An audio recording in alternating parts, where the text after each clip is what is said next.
Hello everyone, Jacob here. In the last video we talked about this structure, would verb, if subject verb object, which in Korean means 뭐뭐 했으면 뭐뭐 했을거야.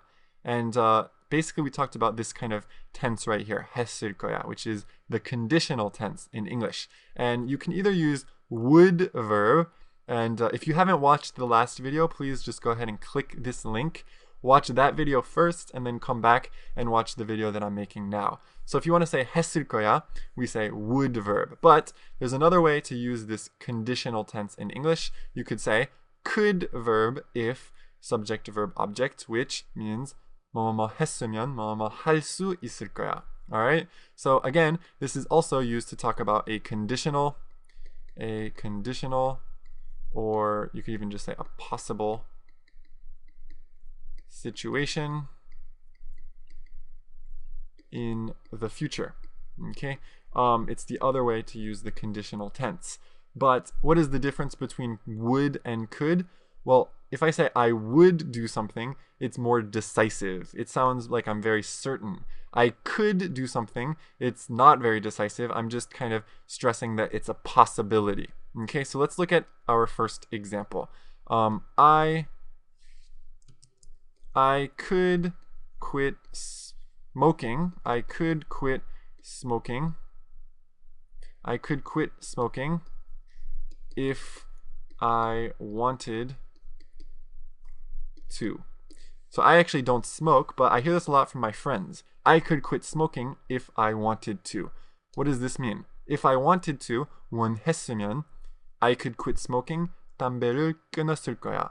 Alright, so actually not just my friends, but I think people who smoke in general often say this. I could quit smoking, could verb, if I wanted to. So what's important here is to remember that the verb here in the second part is in the past. So that's why I put it in green here.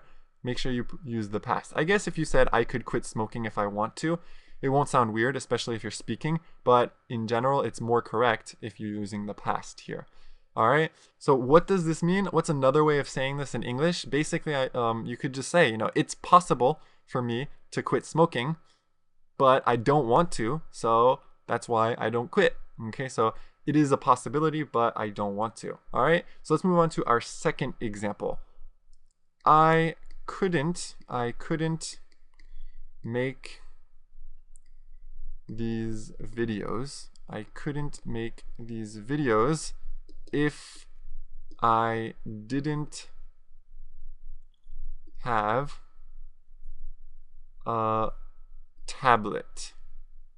So just in case you're curious, I use a bamboo tablet to make these videos, and I couldn't make these videos if I didn't have a tablet. So what does this mean?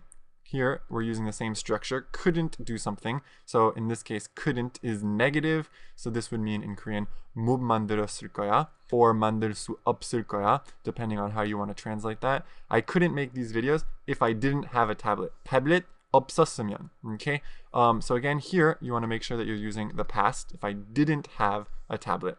And again, what am I saying? I'm saying, well, it's not possible for me to make these videos without a tablet. I need a tablet to make these videos. Okay? So again, could verb or even couldn't verb is to talk about a possibility or something that is impossible, like in the second example. Alright, so that is basically how we use this structure right here. Could verb, if subject verb object. So now we've talked about would verb, we've talked about could verb, and before we go, I do want to mention one more thing.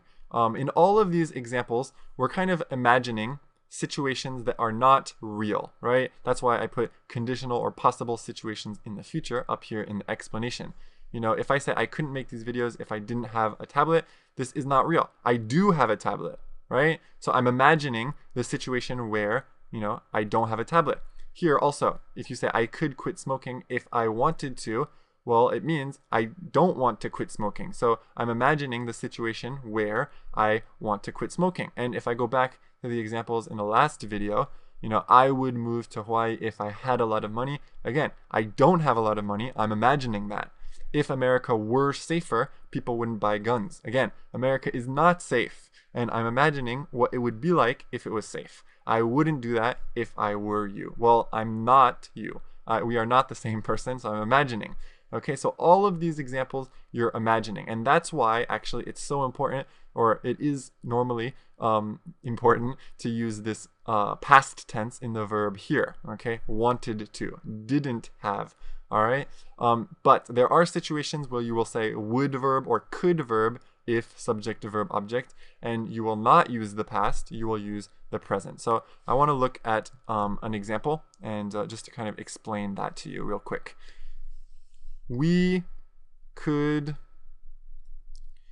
watch a movie. We could watch a movie if you don't want to go out. All right, sometimes when I'm hanging out with my girlfriend at my house and I don't know, either I'm a little bit tired or she is a little bit tired, well, I might say this: we could watch a movie if you don't want to go out. We could just watch a movie if you don't want to go out. So what does this mean? If you don't want to go out means 외출 안 하고 싶으면. And here, the important thing is I'm using the present. If you don't want to go out, not the past, I'm using present.